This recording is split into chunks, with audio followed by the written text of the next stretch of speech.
Nabi dan Rasul.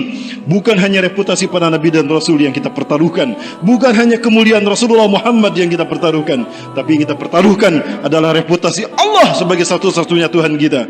Karena yang kita hadapi adalah sang kampiun kesesatan, iblis dan dajjal. Betul? Allahu Akbar. Ini jihad kita yang sesungguhnya. Saya berharap para pemuda siapkan yang terbaik. Akhwat, tolong kuatkan kami dengan doa antuna.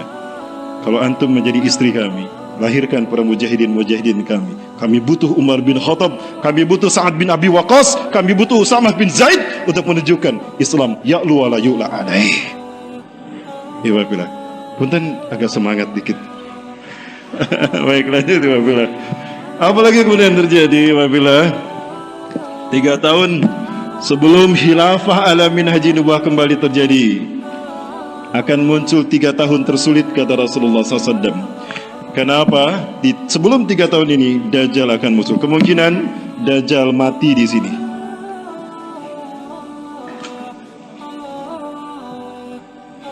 Inna qabla khurujid Dajjal salasu sanawat syidad. Sesungguhnya sebelum kemunculan Dajjal akan muncul 3 tahun tersulit bagi manusia di muka bumi.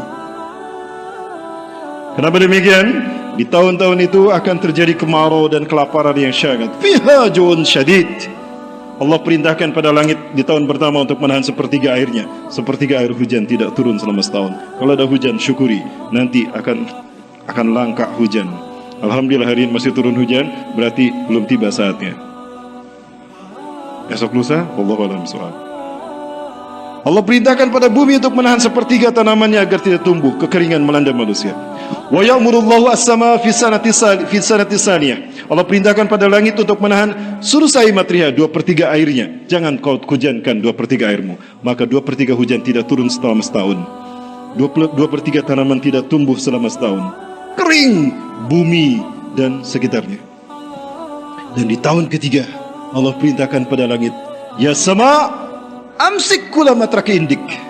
Hai sama, tahan semua. Hai langit, tahan semua airmu. Fala tuktiru qutratan minal ma' minas sama. Maka tidak ada setetes pun air hujan selama setahun. Di tahun yang ketiga. Dan tidak ada satu tanaman pun tumbuh. Kelaparan dan kematian terjadi di mana-mana. Di tahun inilah Dajjal keluar. Ya'tina qaumun katsirun minhum matu bisababil ju'. Datang Dajjal pada kaum yang banyak mati karena kelaparan. Kepada kaum itu Dajjal berkata, matabguna min rabbikum, apa yang kalian minta dari Tuhan kalian? Narju tu'aman an nanzila minas sama' katsirun minna matu bisababi hadzal ju'. Kami berharap Tuhan menurunkan makanan. Banyak saudara kami yang mati karena kelaparan. Aina mat'amakum? Mana tempat makanan kalian? Dikeluarkan mereka tempat makanannya. Dajjal menggerakkan tangannya, maka makanan pun muncul. Maka sujudlah mereka menyembah Dajjal, dan kebanyakan kaum wanita, kata Rasulullah. Kemudian datang pada kaum yang lain, mereka kekeringan. Negeri mereka dulu hijau, terkenal hijau dan luar biasa perkebunan dan pertanian mereka, namun kering saat itu. Kepada Dajjal mereka berkata, in tastati an tunajjilan ma' minas sama nasjudu laka rabbana. Jika engkau bisa menurunkan air hujan dari langit, kami sujud menyembah engkau.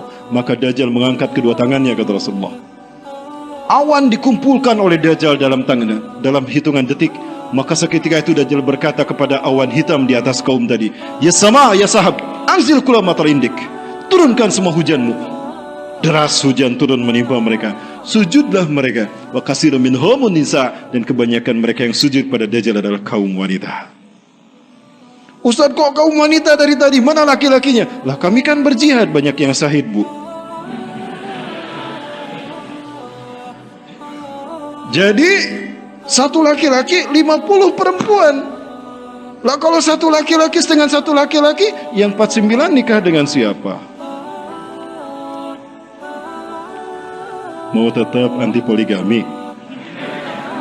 Aduh, Mi, main-main Mi ya, gak serius Mi. Istri saya dengar nggak? Baik, kemudian datang kepada kaum yang beriman, tapi Dajjal tidak mendapatkan apapun dari kaum yang beriman. Murka. Kenapa kaum beriman tidak bisa disesatkan Dajjal? Karena mereka berada di dalam masjid-masjid, mereka berzikir. Para sahabat bertanya, bima ya'isun nasi yawma idzin ya Rasulullah fi dzalika zaman? Ya Rasulullah, kaum muslimin bertahan hidup dengan apa ketika tidak ada makanan sama sekali, ketika Dajjal berkeliaran, bitasbih, wabitahmid, wabitahlil, wabitakbir. Subhanallah, walhamdulillah, wa la ilaha illallah, Allahu akbar. Yujri majrata ta'am lahum. Itulah yang membuat mereka mendapatkan kuat seperti makanan. Haflah inilah yang akan membuat Allah menurunkan malaikatnya, membawa rahmat dan barokah sehingga kita bisa bertahan hidup. Maka hidupkan kajian-kajian ini di akhir zaman. Kenapa? Inilah barangkali yang akan menyelamatkan kita dari fitnah Dajjal. Betul? Alhamdulillah. Allahu Akbar. Kemudian apa yang terjadi? Berhadapanlah mereka di Suriah. Kenapa? Yahudi hancur, Romawi pun hancur. Mereka bertemu dengan kaum muslimin di mana? Di Aleppo. Ini persekutuan kaum munafikin dan kaum kafir dan musyrikin. Dan inilah yang sudah terjadi, wafillah, demi Allah. Beginilah musuh-musuh Islam memerangi kita di Suriah nanti. Bashar Assad dengan Vladimir Putin. Rusia mengambil STAR, mengalahkan Amerika. Amerika sekali lagi kalah terhadap Rusia dari terkait dengan Suriah. Rusia tidak mau tinggal diam. Dia ambil sekutunya Yahudi Syiah Abdul Fattah As-Sisi di Mesir. Dia pun bertemu dengan partner sejatinya Israel, Benyamin Netanyahu, dibuat MOU, lalu diserahkan kepada eksekutornya Iran. Lalu Iran cari teman. Dan siapa teman Iran? Pak Jokowi. Loh, ada tayangannya. Coba tadi saya putar, nanti saya ditangkap.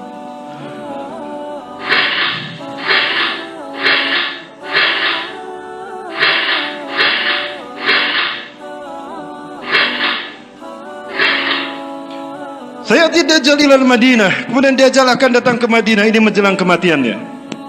Dajjal akan datang ke Madinah. Lakinnahu mani'un min dukhulil Madinah. Tapi dia terhalang untuk memasuki Madinah. Di anna fi kulli bab min bawabatil Madinah lahu malakan. Karena setiap pintu gerbang Madinah dijaga oleh dua malaikat. Bisihamihim, dengan panah mereka. Tidak dengan angka 47 sekali lagi, dengan panah. Maka belajar panah dari sekarang. Karena itu yang akan kita gunakan di sini. Panah, tombak, pedang, kuda, berenang. Kuatkan fisik kita. Itu yang akan menjadi pertaruhan nyawa kita dalam perang bergengsi berhadapan dengan iblis dan Dajjal. Sudah berapa kali push up sehari?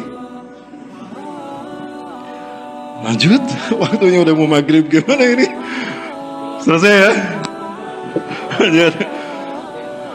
Kemudian Dajjal tinggal di Bukit Bergaram. Fayamkusu kharijal Madinah. Maka Dajjal tinggal di Bukit Bergaram. Di luar Madinah, inilah bukit yang nanti Dajjal akan datang ke sana. Inilah menurut para ahli hadis bukit yang dimasukkan Rasulullah, yang di atasnya dibangun istana. Putra putri raja-raja Arab yang glamor tinggal di sana. Konon pernah terjadi pesta narkoba di sana. Makanya Dajjal tinggal di sana. Tahukah para sekalian? Di bawah lereng ini ada Masjid Qiblatain milik Bani Salamah. Para Allah kalau melewati Masjid Qiblatain, itu di atasnya, di sampingnya ada Jabal Habsi. Dajjal akan naik ke sini.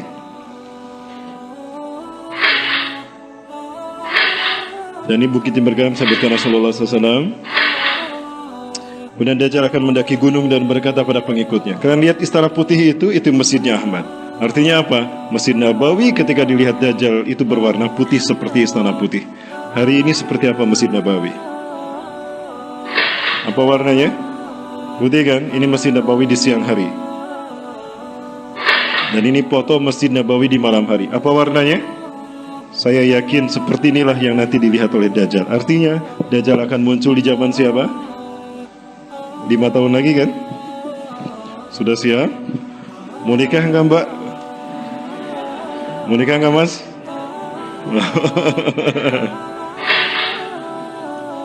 Ketika Dajjal datang ke Madinah, kata Rasulullah, wala sab'atu abwab. Madinah punya 7 pintu gerbang. Hari ini berapa gerbang Madinah? Ada 7 pintu gerbang Madinah hari ini. Hitung saja ya wafillah. Silakan. Ada berapa pintu gerbang? 7 kan? Kemudian kaum muslimin bergerak menguasai Suriah setelah Sufyani dibunuh. Wa imamukum al-Mahdi, dan imam kalian, pemimpin kalian adalah al-Mahdi. Salat subuh dikumandangkan, maka qomat pun dikumandangkan. Imam Mahdi yusawu sufufakum fitilka shalah. Luruskan, rapatkan saf kalian. Fanazala Isa bin Maryam ala janahain malakain. Maka turunlah Isa bin Maryam memegang sayap dua malaikat di masjid ini. Indal manaratil bayda, di samping masjid bermenara putih warfillah. Ini yang disebutkan oleh Rasulullah di masjid bermenara putih. Ya, ini saya perlihatkan masjid bermenara putihnya, warfillah. Syarqiyah di Damaskus Timur, kata Rasulullah. Di Damaskus Timur.